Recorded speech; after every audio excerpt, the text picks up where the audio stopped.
یہ 2008 سے پہلے پیپلز پارٹی 100 سیٹیں لیتی تھی پنجاب میں. قاسم ضیاء صاحب کا اپنا ایک نیٹ ورک موجود تھا. آج قاسم ضیاء صاحب بھی فعال نہیں ہیں. فاروق الغاری صاحب اللہ تعالیٰ کو پیارے ہو چکے ہیں کہ ان کا میں آپ کو پنجاب پریزیڈنٹ بتاتا ہوں جنہیں میں نے پنجاب میں کہیں ایکٹیو نہیں دیکھا. ویسے میں ان کا بڑا احترام کرتا ہوں. وہ ہیں ہمارے راجہ پرویز اشرف صاحب کہ وہ سینٹرل پنجاب کے صدر ہیں. تو میرا خیال ہے پیپلز پارٹی کو اپنے بڑے کردار کے لیے ایکٹیو ہونا پڑے گا. پنجاب کے اندر سے ایک فعال لیڈرشپ لانی پڑے گی. آج ایک وہ اگر ایکٹیو ہونا چاہیں تو پنجاب میں نون لیگ انہیں سپیس دے گی؟ بالکل دینے. سپیس دی نہیں جاتی, سپیس لی جاتی ہے. کہ اگر پیپلز پارٹی, میں نے تو پہلے بھی لاسٹ ویک بھی آپ نے پوچھا تھا, میں نے کہا یہ کسانوں کا ایشو ہے, گندم کا ایشو ہے, لائن اپنے آپ کو ساتھ بریکٹ کریں. چلے بلدیاتی انتخابات کے لیے اگر پریزیڈنٹ آف پاکستان چاہیں کہ بلدیاتی انتخابات کرنا ہے, اس پہ پریشر بنائیں. صوبائی حکومتیں الیکشن نہیں کروانا چاہتی. کیوں نہیں کروانا چاہتی؟ یہ 3 روز پہلے آپ کے الیکشن کمیشن نے ریزرویشن ظاہر کیا اور یہی بات کی ہے جو میں کہہ رہا ہوں کہ کوئی صوبائی حکومت الیکشن میں انٹرسٹڈ نہیں ہے. پہلے بھی جو الیکشن ہوئے عدالت عظمیٰ کے کہنے پہ ہوئے یا الیکشن کمیشن اس پہ زور دیتا ہے کہ جب تک آپ کا یہ مقامی حکومتوں کا سسٹم مضبوط نہیں ہوگا, آپ کا جمہوری ڈھانچہ مضبوط نہیں ہو دلچسپ خبر تو سکتا. یہ ہے نا, پیپلز پارٹی کی خود صوبائی حکومت ہے سندھ میں, وہاں وہ بلدیاتی انتخابات چلے میں آپ کو ایک اور بات بتاتا ہوں جو اپیل کرے گی لوگوں کو. شاید یہ ایک غیر اعلانیہ ان کے درمیان معاملہ ہے کہ سندھ کے اندر مسلم لیگ نون کام نہیں کرتی اور پنجاب کی سطح پہ پیپلز پارٹی سرگرم نہیں ہے. سندھ آپ کا, پنجاب یعنی آپ کہہ رہے ہیں کوئی انڈرسٹینڈنگ ہے ان کے غیر اعلانیہ غیر اعلانی انڈرسٹینڈنگ ہے. تو ڈاکٹر صاحب خواب ہے پیپلز پارٹی کی پنجاب میں واپسی کا, یہ خواب پورا ہو سکتا ہے؟ فی الحال تو کوئی آثار نظر نہیں آتے. اس کے 2 ہی طریقے ہوتے ہیں اگر یہ واپس آنا چاہیں.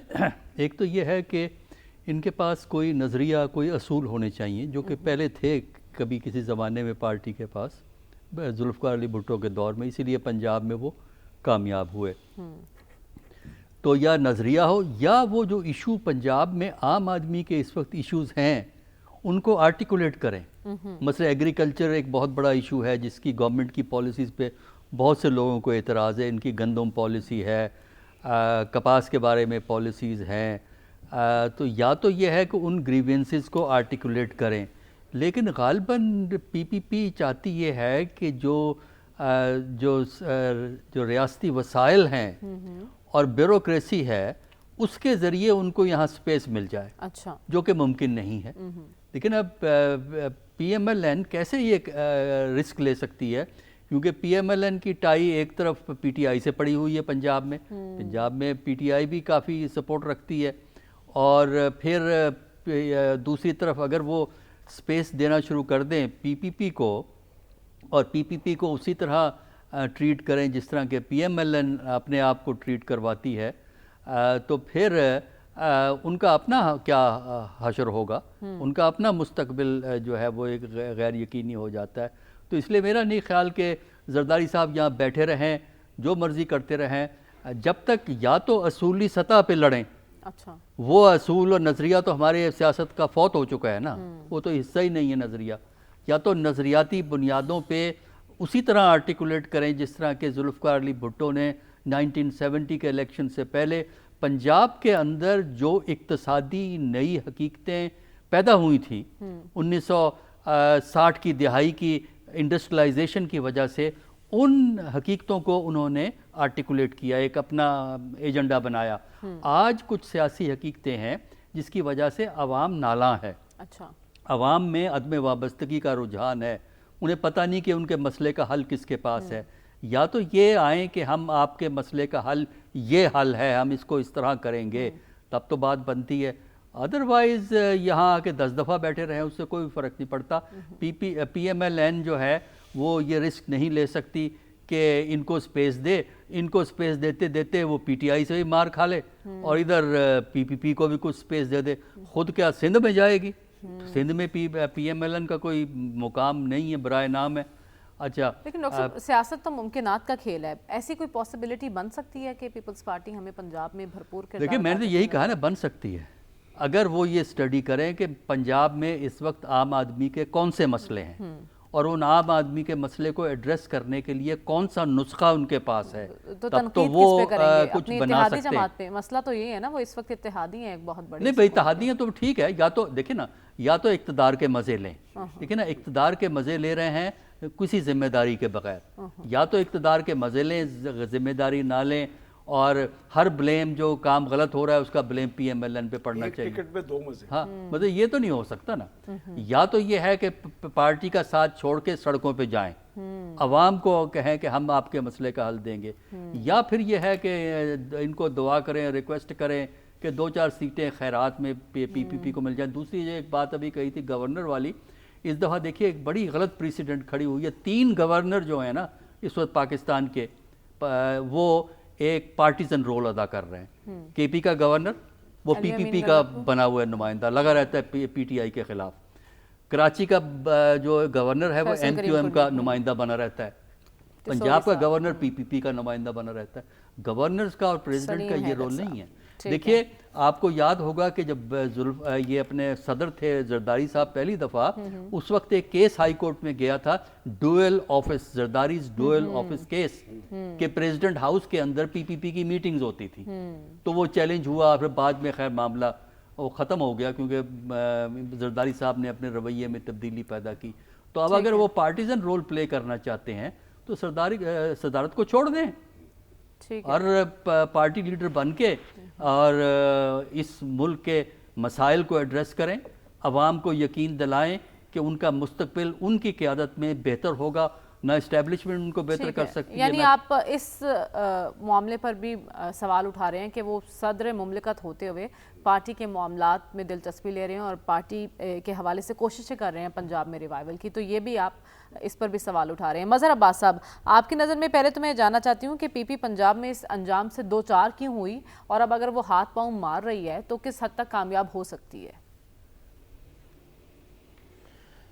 2 وجوہات کی بنا پہ پیپلز پارٹی نے پنجاب لوز کیا. ایک تو 90s میں ڈیلیبریٹلی پیپلز پارٹی کو ختم کرنے کے لیے مسلم لیگ کو کھڑا کیا گیا, شریفز کو کھڑا کیا گیا, اور یہ حقیقت ہے 90s میں. اور تو وہ تو ایک اسٹیٹ کا نیریٹو تھا کہ پیپلز پارٹی کو پنجاب میں کس طرح کٹ ٹو سائز کیا جائے.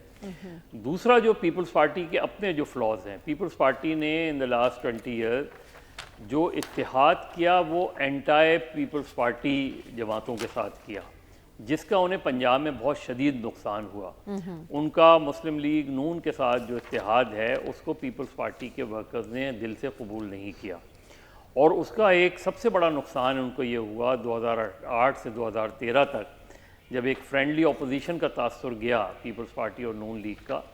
تو پہلے تو نون لیگ پیپلز پارٹی کے جو بہت سے ڈویژنز تھے اس میں بہت سے لوگ انہوں نے کہا کہ ہم تو ساری زندگی پیپلز پارٹی کو سپورٹ کرتے ہوئے اینٹائی مسلم لیگ کے اس کے ساتھ جوان ہوئے ہیں, اور اب آپ کہہ رہے ہیں مجھ سے یہ کہہ رہے ہیں کہ ہم ان کو سپورٹ کریں.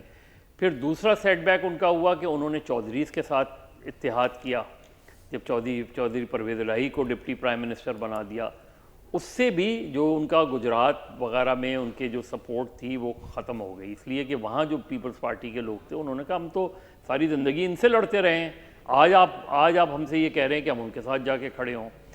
تو یہ جو 2008 سے 2013 تک کی پالیسی تھی پیپلز پارٹی کی, پیپلز پارٹی کا ووٹر جو پیپلز پارٹی نہیں سمجھ سکی, جو زرداری صاحب نہیں سمجھ سکے, وہ یہ سمجھے کہ پی ٹی آئی کا جو اسپیس پی سی آئی نے جو ویکیوم فل کرنے کی کوشش کی ہے تو اس کا نقصان مسلم لیگ کو ہوگا. اس کا ووٹر مسلم لیگ کا ووٹر پی ٹی آئی میں چلا جائے گا. ہوا بالکل اس سے الٹا. ہوا یہ کیونکہ عمران خان صاحب جو نیریٹو لے کے چلے, جو مسلم لیگ کو انہوں نے اٹیک کیا, جو شریفز کو اٹیک کیا, وہ پیپلز پارٹی کے ورکر کے دل کو لگا, کیونکہ پیپلز پارٹی مسلم لیگ کے خلاف اس طرح گفتگو نہیں کر رہی تھی. تو جو 2013 کا الیکشن ہوا ہے اس میں جو پیپلز پارٹی کا ووٹ لوز کیا وہ دراصل پیپلز پارٹی کا ووٹ تحریک انصاف کو گیا. اور یہ 2015 میں دبئی میں ایک میٹنگ ہوئی تھی, زرداری صاحب نے میٹنگ کی تھی جس میں پنجاب کے لوگ پیپلز پارٹی کے جو گئے انہوں نے اس کا ذمہ دار براہ راست زرداری صاحب کو خود کہا کہ آپ اس کے ذمہ دار ہیں, اور اس کی بڑی وجہ یہ ہے کہ آج پیپلز پارٹی پنجاب میں جو ہے وہ آپ کا نام استعمال نہیں کر سکتی. اگر آپ وہاں کینڈیڈیٹس نہیں ملتے ہیں تو وہ آپ کا نام استعمال نہیں کرنا چاہتے. تو یہ جو گیپ آیا, اور یہ کہ میں پنجاب میں بیٹھوں گا, یہ ہم نے 96 میں 86 میں بے نظیر سے بھی سنا, اور بے نظیر کی سب سے بڑی غلطی جو پنجاب میں تھی وہ یہی تھی. اگر وہ پنجاب کو اپنا گڑھ بناتی اور لاہور کو اپنا گڑھ بناتی, لاہور میں اپنی رہائش کرتی, تو پیپلز پارٹی پنجاب میں بڑا اسٹرانگلی جو ہے اس پوزیشن میں تھی کہ بہت اسٹرانگلی آتی, کیونکہ 86, 88, 90s یہ پولیٹکس جو تھی اس میں پیپلز پارٹی. تیسری بڑی بات یہ کہ پیپلز پارٹی کا نیریٹو کیا تھا جس کی وجہ سے پیپلز پارٹی کہلاتی ہے. وہ تھا مزدور, وہ تھا کسان, وہ تھا طالب علم, وہ تھا مائنورٹیز اور وہ تھا خواتین. روٹی کپڑا یہ جو مکان ایشوز سب کے ہیں لیے تھا. یہ پیپلز پارٹی نے یہ اس ساری سپورٹ کو ڈمپ کر دیا, نہ ٹریڈ یونینز کے حوالے سے, نہ اسٹوڈنٹ یونینز کے حوالے سے. یہ جو چیزیں تھیں اس سے پیپلز پارٹی جو ہے وہ بالکل آلموسٹ ایک اسی طرح کی پارٹی بن گئی جیسے مسلم لیگ. اب ریوائول ممکن ہے مظہر عباس صاحب؟ اگر صدر صاحب یہ کہہ رہے ہیں کہ میں بلاول کے ساتھ لاہور میں بیٹھوں گا تو پھر اس کو کیا سمجھا جائے؟ دیکھیے اول تو جب بیٹھیں گے, جب بلاول ہاؤس بنا لیا, زرداری ہاؤس بنا لیا, اس میں پوری پنجاب کی پیپلز پارٹی بھی سما نہیں سکتی. آپ بیٹھنے کا مطلب کیا ہوتا ہے؟ بیٹھنے کا مطلب یہ ہوتا ہے کہ پھر چند سال کے لیے اقتدار کو اپنے سے ہٹا دیں. بیٹھنے کا مطلب یہ ہوتا ہے کہ پھر آپ ٹریڈ یونینز کے, ورکرز کے, کسان کے, جو پیپلز پارٹی کی اسٹرینتھ رہا ہے, آپ پھر اس کے حقوق کے لیے فائٹ کریں, اس کے حقوق کے لیے کھڑے ہوں. اگر آپ کو پنجاب گورنمنٹ کو کنفرنٹ کرنا ہے, پنجاب گورنمنٹ کو کنفرنٹ کریں. مسلم لیگ کو کنفرنٹ کرنا ہے, مسلم لیگ کو کنفرنٹ کریں. کیونکہ اس وقت جو کنفرنٹریشن ہو رہی ہے, جو کنفرنٹ کر رہی ہے, وہ تو تحریک انصاف کر رہی ہے. تو پیپلز پارٹی کا ووٹر آپ کی طرف کیوں آئے گا, یا ایک نیا ووٹر آپ کی طرف کیوں اٹریکٹ ہوگا, جبکہ آپ اس کے ایشوز کی بات نہیں کر رہے. اسے صرف لوکل باڈیز الیکشن کرا دینے کے مطالبہ کرنے سے مطلب نہیں ہوتا. آپ کو بھی پتا ہے کہ لوکل باڈیز الیکشن اگر اگلے 3 مہینے بھی ہو گئے تو اس میں بھی پیپلز پارٹی کی پرفارمنس بہت بری ہوگی. تو it's a long process. People's Party has to realise کہ پیپلز پارٹی کی اسٹرینتھ جو ہے وہ ایک اسٹرانگ نیریٹو کے اوپر رہی ہے. اس کی پیپلز پارٹی کی اسٹرینتھ جو تھی وہ اسٹوڈنٹس, ٹریڈ یونین, ان پہ رہی ہے. جب تک آپ اس طرف واپس نہیں جائیں گے, نیا نوجوان جو نوجوان ہے وہ تو اس وقت تحریک انصاف سے جڑا ہوا ہے, اس کو آپ اپنی طرف کیسے لائیں گے, اس کے لیے آپ کے پاس کیا چیزیں ہیں؟ ٹھیک ہے, تو نوجوان کو اٹریکٹ کرنے کے لیے آپ کے پاس کیا ہے, اس سوال کا جواب آپ کو خود تلاش کرنا ہوگا. رسول بخش رئی صاحب, دیرینہ خواہش ہے پیپلز پارٹی کی کہ پنجاب میں ریوائول ممکن ہو سکے. اس خواہش کے پورے ہونے میں رکاوٹ کیا ہے, اور صدر صاحب کا اس سلسلے میں کردار آپ کیا دیکھ رہے ہیں؟ میرا خیال یہ ہے کہ پنجاب سماجی طور پر کافی عرصے سے تبدیل ہو چکا ہے, جس کا ادراک نہ مسلم لیگ کو ہے نہ پاکستان پیپلز پارٹی کو ہے. یہ دونوں مروسی سیاسی جماعتیں ہیں, یہ عوامی جماعتیں نہ کبھی تھیں نہ اب ہیں. اگر پیپلز پارٹی عوامی جماعت تھی تو وہ اس زمانے میں تھی جب ہم اسٹوڈنٹ تھے اور ذوالفقار علی بھٹو صاحب تحریک چلا رہے تھے ایوب خان کے خلاف. اس وقت کا جو پاکستان کا سماج ہے یا وہاں اس وقت جو معاشی عدم مساوات تھی وہ اب بھی ہے, لیکن پنجاب میں جو سب سے بڑی تبدیلی ہے وہ یہ ہے کہ یہاں پہ مڈل کلاس بہت بڑی پیدا ہوئی ہے. اور یہ مڈل کلاس آپ دیکھیں کہ شہر 4 گنے 5 گنے 10 گنا بڑھ گئے ہیں جہاں سے پیپلز پارٹی کا وجود آیا تھا, بنا تھا. اور اس طرح سے رورل مڈل کلاس پیدا ہوئی ہے کہ خصوصی طور پر پچھلے 40-50 سال میں, تو ان کے نظریات بالکل مختلف ہیں. اور یہ تیسری نسل آ رہی ہے سیاست میں پیپلز پارٹی کی اور مسلم لیگ نون کی, لیکن جو تیسری نسل ان لوگوں کی ہے جو ووٹ دینے والے ہیں, جو شہروں میں رہتے ہیں, جو دیہاتوں میں رہتے ہیں, ان کی طرف کسی نے نہیں دیکھا کہ ان کا مزاج کیا ہے. وہ مڈل کلاس کی ان کی ویلیوز ہیں, مڈل کلاس کے ان کے نظریات ہیں. وہ ایک ایسی حکومت چاہتے ہیں جو شفاف ہو, ایسی حکومت چاہتے ہیں جہاں میں نظم و نسق ہو, ایسے رہنما چاہتے ہیں کہ جو نعرہ باز نہ ہوں. یہ نظریات میں اور نعرہ بازی میں زمین آسمان کا فرق ہے. پیپلز پارٹی نعرے لگاتی ہے, آج وقت نظریات کا بھی نہیں رہا. نعرہ تو پرانی بات ہو گئی کہ آج نظریات کی سیاست نہیں ہو رہی دنیا میں کہیں بھی. آج پریگمیٹک پالیٹکس ہے, پریکٹیکل پالیٹکس ہے. اور وہ یہ ہے کہ اس وقت مسئلہ کیا ہے, اس مسئلے کو حل کیا کرنا ہے, اس کو مسئلے کو حل کرنے کے لیے ہمارے پاس رائے کیا ہے. جو پیپلز پارٹی کی قیادت ہے اس پر جو پنجاب کا نوجوان ہے یا خیبر پختونخوا کا نوجوان ہے، سندھ کا نوجوان بھی ساتھ نہیں ہے. یہ پارٹی بن چکی ہے People's Party inter elite network, جو مسلم لیگ نون کا بھی یہی ہے. میں ہمیشہ کہتا ہوں پیپلز پارٹی کا بھی وہی ہے کہ 300-400 خاندان ہیں، ان کو اپنے ساتھ ملانا ہے. انتخابات میں آپ نے دھاندلی کرانی ہے جس طرح سے کرانی ہے، ان کو جتوانا ہے. تو اگر جانا چاہتے ہیں تو عوام ان کے ساتھ کبھی نہیں ہو سکتے. میں بالکل وثوق سے کہتا ہوں جنوبی پنجاب میں جو پرانا بیچارہ اشتراکی پھر رہا ہے، مرا ہوا کوئی انٹلیکچوئل دانشور، وہ ان کے ساتھ ہے، پیپلز پارٹی کے ساتھ ہے. وہ لیکن وہ میری عمر کے ہیں، وہ میری عمر کے لوگ اور نوجوان لوگوں میں زمین آسمان کا فرق، وہ اور طریقے سے سوچتے ہیں. تو وہ زیادہ سے زیادہ یہ کریں گے کہ ایک گیلانی خاندان ہے، ایک احمد محمود کا خاندان ہے، مزاری ان سے نکل گئے، دریشک ان سے نکل گئے، کسرانی ان سے نکل گئے، بزدار ان سے نکل گئے. اب اس طریقے سے یہ 3-4 قسم کے لوگ ہیں. ٹھیک ہے، یہ مظفر گڑھ ہو گیا، ملتان ہو گیا، خانے وال ہو گیا، یہ آگے پنجاب میں پھر آ جائیں، مختلف دارے ہیں. تو پہلی کوشش ان کی یہ ہوگی جو پیپلز پارٹی کے ناراض لوگ ہیں جو چھوڑ کے چلے گئے تھے تحریک انصاف میں، ان کے لیے وہ راہ ہموار کریں گے. ٹھیک ہے، ان کو واپس لائیں گے. آپ کہہ رہے ہیں یہ ہوگی کہ جنوبی پنجاب کو اسپیشلی جو ہے پہلے ٹارگٹ کیا جائے اور وہاں سے وہ لوگ جو ان سے ناراض ہو گئے تھے انہیں منانے کی کوشش کی جائے اور ان کی واپسی کی راہیں ہموار کی جائیں. ہمیں پروگرام میں آگے بڑھنا ہے اور بات کرنی ہے عالمی سفارتی تاریخ کے غیر معمولی واقعے کی. ملاقات ہوئی گزشتہ روز صدر ٹرمپ اور زیلنسکی کے درمیان. یہ ملاقات تکرار میں بدل گئی، ایسا کیوں ہوا اور اس تکرار کے اثرات مغرب کی سیاست پر کیا ہوں گے، یہ جانیں گے اس بریک کے بعد. اسٹے ود اس.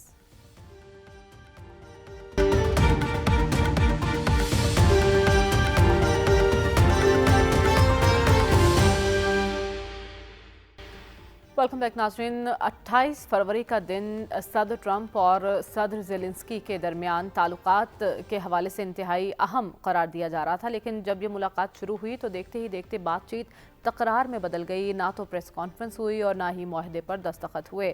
اس کے بعد یہ بھی اصرار کیا گیا کہ صدر زیلنسکی کو معافی مانگنی چاہیے اور صدر ٹرمپ نے کہا کہ آپ کو ہمارا احسان مند ہونا چاہیے، آپ نے تو ہمارا شکریہ بھی ادا نہیں کیا. تو یہ معاملہ کس طرف جائے گا اور مغرب کی سیاست پر کس طرح سے اثر انداز ہوگا، یہ جاننے کی کوشش کرتے ہیں.